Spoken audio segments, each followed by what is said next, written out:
Assalamualaikum warahmatullahi wabarakatuh. Alhamdulillah, berjumpa lagi kita di dalam kelas perniagaan tingkatan 4.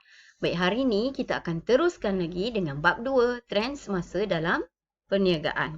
Baik, subtopik yang kita akan sambung pada hari ini 2.3, analisis faktor-faktor yang membawa perubahan kepada persekitaran perniagaan. Baik, kita lihat seperti yang kita telah pelajari sebelum ni. Okey, terdapat dua faktor dalam persekitaran perniagaan, iaitu faktor dalaman dan faktor luaran. Okey, kedua-dua faktor ini kita akan analisis menggunakan analisis SWOT. Okey, jadi kita akan lihat apakah yang dimaksudkan dengan analisis SWOT. Okey, ini kita lihat dulu faktor dalaman. Okey, di mana kita tahu faktor dalaman merupakan faktor yang dimiliki oleh syarikat yang boleh memberi kekuatan atau kelemahan kepada sesebuah organisasi. Yang mana lebih mudah lagi kita katakan faktor dalaman merupakan faktor yang boleh dikawal oleh organisasi. Jadi kita lihat faktor dalaman yang pertama ialah gaya pengurusan. Okey, gaya pengurusan kita lihat di sini terbahagi kepada 5. Okey, ada 5 gaya pengurusan. Kita lihat gaya pengurusan yang pertama, okey, iaitu gaya pengurusan laissez-faire. Okey, di mana majikan memberi ruang dan kebebasan kepada pekerja. Okey, selain daripada itu, organisasi gagal mencapai matlamat kerana majikan tidak dapat mengawal tingkah laku pekerja. Okey, gaya pengurusan yang kedua ialah gaya pengurusan sokongan, di mana perhubungan yang baik antara pekerja dan majikan. Namun, risiko kegagalan masih berlaku. Okey, itu gaya pengurusan sokongan. Okey, yang ketiga ialah gaya pengurusan sederhana. Okey, di mana tindakan majikan yang bijak dalam menjaga hubungan dengan pekerja mereka. Jadi, tindakan tersebut diambil bertujuan memberi motivasi kepada pekerja agar lebih berusaha untuk mencapai matlamat yang telah ditetapkan oleh perniagaan. Okey, kita lihat gaya pengurusan yang keempat, iaitu gaya pengurusan autokratik.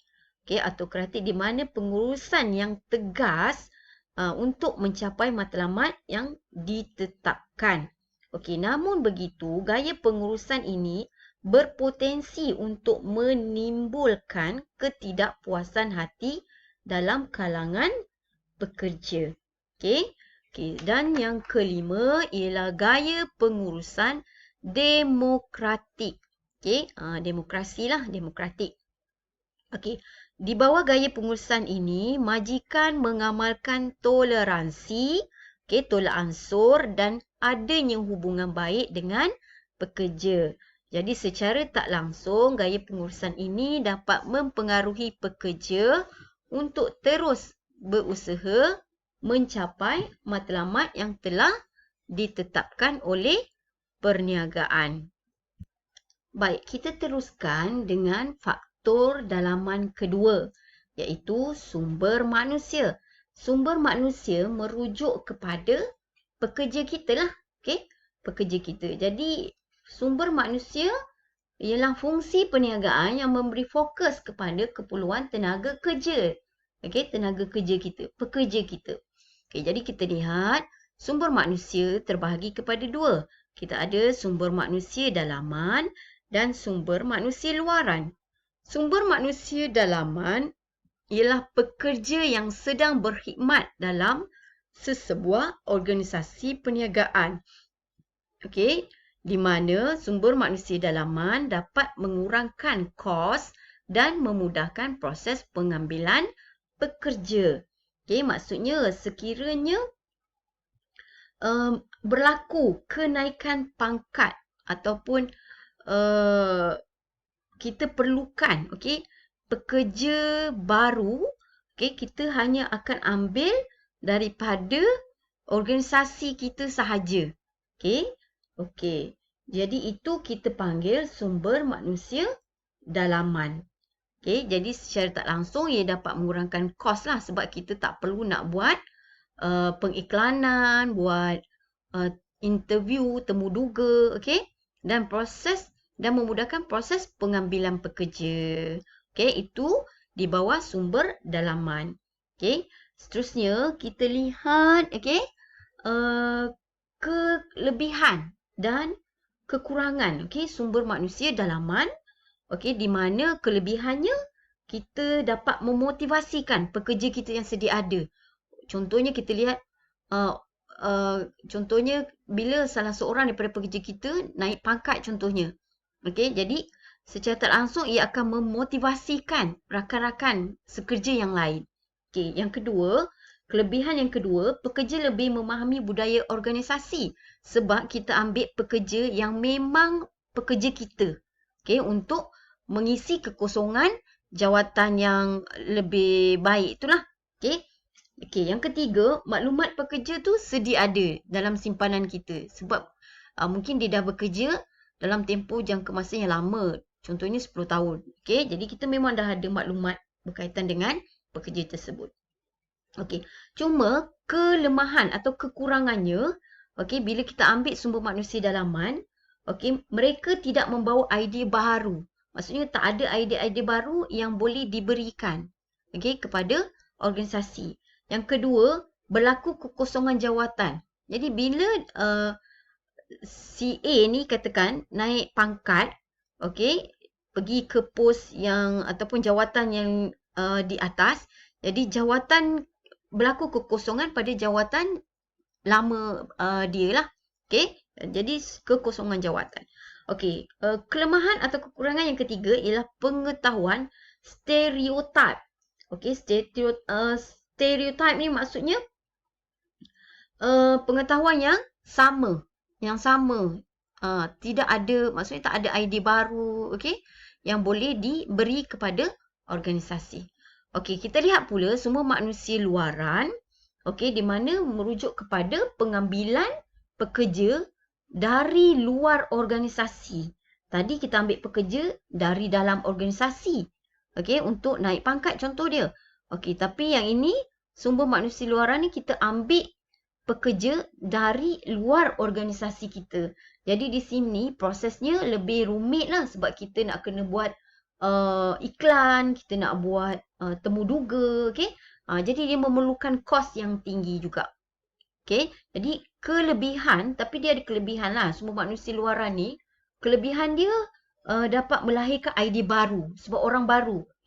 Okey, kemudian dapat kemahiran baru, okey, dan terkini. Okey, kemudian semangat pun baru.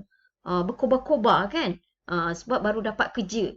Okey, kekurangan memerlukan program induksi. Induksi ni di mana program menyesuaikan diri dengan keadaan tempat kerja. Okey, sesuai kenal. Okey, yang kedua, kekurangan kedua, mengambil masa untuk memahami budaya organisasi. Biasalah orang baru bila masuk dalam organisasi, mereka perlu masa untuk menyesuaikan diri. Okey, kemudian yang ketiga, kekurangan yang ketiga, kos merekrut yang tinggi. Maksud sebab kita nak kena latih pekerja-pekerja baru ni, okey, supaya boleh mengikut budaya dalam organisasi kita. Okey, jadi ingat faktor yang kedua ialah sumber manusia. Kita ada dua, sumber manusia dalaman, sumber manusia luaran. Okey, seterusnya kita lihat faktor dalaman yang ketiga ialah pemasaran. Okey, pemasaran adalah aktiviti merancang dan melaksanakan strategi produk, harga, promosi dan pengedaran barang perkhidmatan. Okey, ataupun kita sebut 4P.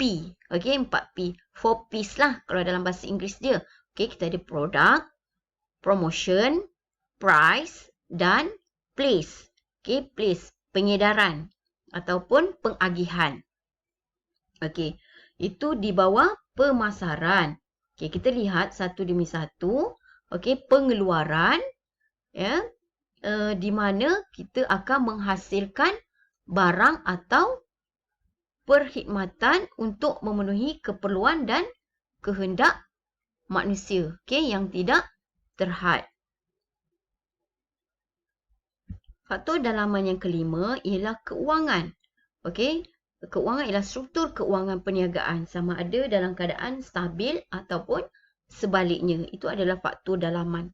Okey, yang keenam, faktor dalaman yang keenam ialah teknologi maklumat, mengubah cara komunikasi dan hubungan antara peniaga dan pembekal.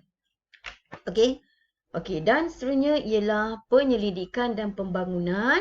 Okey, di mana aktiviti kreatif dan inovatif yang dijalankan secara sistematik bagi meningkatkan pengetahuan dan hasil sedia ada kepada pembangunan dan penciptaan produk baru yang lebih bermanfaat. Okey, itu semuanya adalah di bawah faktor dalaman. Okey, seterusnya kita nak lihat faktor luaran. Okey, faktor luaran kalau kita lihat ialah faktor yang tidak boleh dikawal oleh organisasi. Okey, seperti politik, ekonomi, sosio-budaya. Sosio-budaya merupakan cara hidup yang diamalkan oleh pelanggan. Okey, cara mereka berbelanja, cara mereka bersosial, contoh dia lah. Okay, kemudian kita ada teknologi, kita ada ekologi. Ekologi melibatkan isu alam sekitar yang memberi kesan kepada perniagaan. Contohnya penggunaan tenaga solar. Okay, merupakan salah satu daripada perkara yang terlibat di bawah ekologi. Okay, seterusnya adalah undang-undang. Undang-undang ni digubal dan dilaksanakan, okay, oleh kerajaan persekutuan. Okey, itu di luar kawalan organisasi. Okey, seterusnya kita lihat analisis faktor-faktor yang membawa kepada persekitaran perniagaan. Kita ada faktor dalaman iaitu di bawah kekuatan dan kelemahan. Kita ada faktor luaran di bawah peluang dan ancaman. Okey, kekuatan, kelemahan, peluang dan ancaman adalah analisis SWOT. Okey, analisis SWOT yang kita akan lakukan untuk menilai keberkesanan perniagaan kita. Okey. Kekuatan tadi ialah S, strength. Okey. Kelemahan, weaknesses. Okey. W, O, opportunities, peluang. T, traits, ancaman. Jadi kekuatan dan kelemahan datangnya daripada faktor dalaman organisasi kita, manakala peluang dan ancaman datangnya daripada faktor luaran organisasi kita.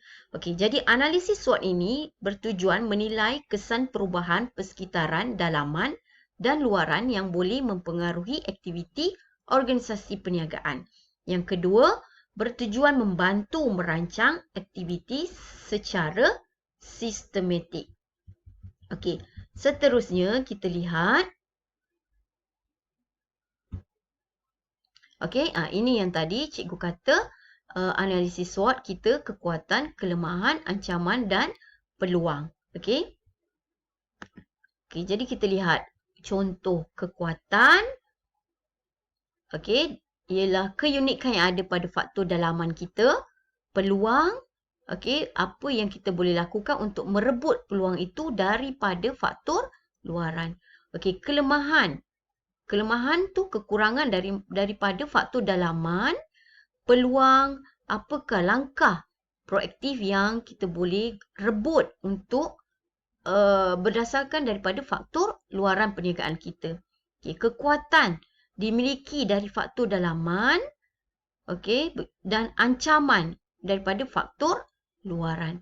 Okay, kelemahan, kekurangan memberi ancaman kepada perniagaan kita. Okay, jadi perlu ada strategi untuk menjalin hubungan dengan pihak luar. Okay, untuk kita mengatasi ancaman dan kelemahan tersebut. Okay, jadi anak-anak selesai berkaitan dengan analisis SWOT kita. Okay, jadi Untuk sebarang pertanyaan, boleh bertanya selepas ini. Sekian, terima kasih.